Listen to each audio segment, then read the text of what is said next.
आज आप लोगों का नीट का एग्ज़ाम था और हमारा मानना है कि सभी ने अपनी पूरी मेहनत के साथ एग्ज़ाम दिया होगा और एग्ज़ाम के देने के तुरंत बाद हम लोगों के मन में एक क्यूरियोसिटी होती है कि आंसर की क्या हो सकती है या सॉल्यूशंस क्या हो सकते हैं। तो आज हम स्कॉलर इन की तरफ से आपके लिए सबसे फास्ट क्विकेस्ट आंसर लेकर आए हैं, लगभग 6:30 के आसपास। तो हम सबसे पहले स्टार्ट करते हैं फिजिक्स से। फिजिक्स में हमारे पास जो अभी कोड है वो एस कोड है। तो हम एस कोड का पहला सवाल आपको यहाँ डिस्प्ले हो रहा होगा। इसमें अगर हम देखें तो बच्चों इसमें बहुत ही सिंपल सवाल था ये, आई थिंक सभी बच्चों ने शायद सही किया होगा। 100 ओम और 200 ओम के हमारे पास दो रेजिस्टेंस है। द इम्पोर्टेंट पॉइंट कि यहाँ पर उनका पैरेलल कॉम्बिनेशन है। ऐसे में हमसे पूछा है thermal energy developed across the 100 ohm to the 200 ohm. तो बच्चों सभी को पता होगा पावर के बहुत सारे फॉर्मूले होते हैं, बट यहाँ पर हम लोगों ने पैरेलल लिया है, पैरेलल, इसलिए हम लोग V²/R वाला फॉर्मूला यूज़ करेंगे।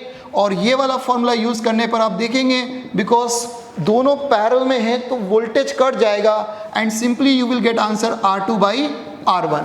तो R2 का वैल्यू अगर हम देखेंगे तो 200 और R1 का वैल्यू है 100। So your answer is 2:1। So the correct answer is 4th। Now we come on the second question. Second question पर आते हैं बच्चों। सेकेंड क्वेश्चन भी हमारे पास एस कोड का ही है, एस कोड पर ही चल रहे हैं।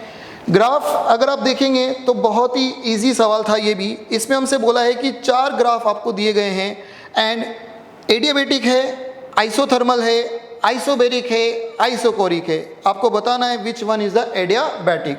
तो देखिए बच्चों आपको पता होगा ये तो हो गया आइसोबेरिक क्योंकि प्रेशर कांस्टेंट दिख रहा है, ये हो गया आइसोकोरिक क्योंकि वॉल्यूम कांस्टेंट दिख रहा है। अब आपके पास ये दो ग्राफ बचते हैं, फर्स्ट एंड सेकेंड। अगर आपने ढंग से कॉन्सेप्ट पढ़ा था तो आपको एक जनरल इक्वेशन लिखवाई गई होगी PV⁴x कांस्टेंट। और यहाँ से अगर हम लोग देखते हैं कि P inversely proportional to the V⁴x, ये सबको पता होगा। ऐसे में हमने देखा था कि x का नंबर जैसे जैसे बढ़ता जाता है, जैसे जैसे बढ़ता जाएगा वैसे वैसे ग्राफ नीचे गिरता जाएगा, नीचे गिरता जाएगा। x का नंबर जैसे जैसे बढ़ेगा ग्राफ नीचे गिरता जाएगा, नीचे। तो हमने पढ़ा था कि ये आइसोथर्मल है, ये एडियाबेटिक होता है। ये एडियाबेटिक में भी मोनो, डाई और पोली के लिए होता था। तो जो ग्राफ सबसे नीचे आएगा उसके एडियाबेटिक होने के चांसेस हैं। तो विच ऑप्शन इज करेक्ट? यहाँ पर 2। अब बच्चों सबसे बड़ी गलती, हमने 2 निकाल लिया, जल्दीबाजी में हम 2 टिक करके आ जाते हैं। यहाँ पर आपको देखना था कि 4th ऑप्शन में 2 दिया था। So the correct answer is this one. Okay, now we come on the third question.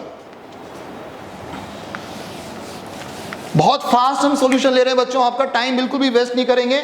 आपको पसंद आए तो लाइक और कमेंट होगी, ठीक है। तो हम फटाफट से इसको इरेज करते हुए आगे बढ़ते हैं और आपका बिल्कुल भी टाइम वेस्ट नहीं करते हुए फास्ट टू फास्ट सॉल्यूशन देने की कोशिश कर रहे हैं। क्वेश्चन नंबर 3 अगेन बहुत ही सिंपल सवाल है। अंडर ग्रेविटी, अंडर ग्रेविटी में आपने किसी चीज को फ्री फॉल करवा दिया, ratio of the distance travelled by freely falling body. आपको पता होना चाहिए अगर u 0 है और एक्सीलरेशन कांस्टेंट था, एक्सीलरेशन कांस्टेंट था तो पहले सेकंड में जो पार्टिकल गिरेगा ut + ½ g/t², फर्स्ट सेकंड में ये गिरेगा।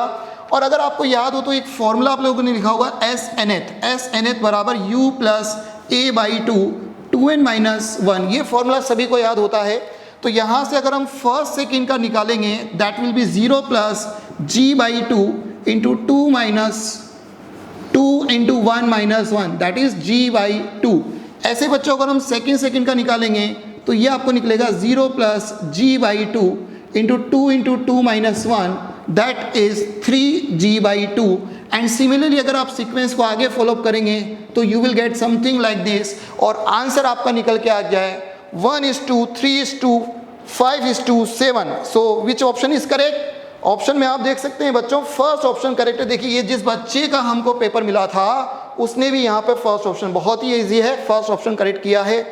अब हम आगे बढ़ते हैं, क्वेश्चन नंबर 4 की तरफ आते हैं। बहुत फास्ट सॉल्यूशन बच्चों हम आपके लिए लेकर आए हैं आज स्कॉलर इन की तरफ से। तो हम जल्दी से जल्दी आंसर की तो हम डिस्प्लेस कर चुके हैं और फटाफट से इनके सॉल्यूशन भी हम आपको दे रहे हैं। चलिए हम बच्चों क्वेश्चन नंबर 4, क्वेश्चन नंबर 4 हम कह सकते हैं एक एवरेज बच्चे के लेवल का था, बिल्कुल आसान नहीं बोलेंगे क्योंकि उन्होंने लैंग्वेज में घुमाने की कोशिश करी है। पहला स्टेटमेंट क्या कहता है कि the Biot-Savart's law gives the expression for the magnetic field strength of an infinitesimal current element. सभी बच्चों को पता होगा, जब आप लोगों ने इसका डेरिवेशन किया होगा तो एक छोटा सा करंट सेगमेंट लेते थे और उसके कारण यहाँ पर मैग्नेटिक फील्ड का formula μ0/4π I into DL vector cross R vector upon R³ लिखते थे।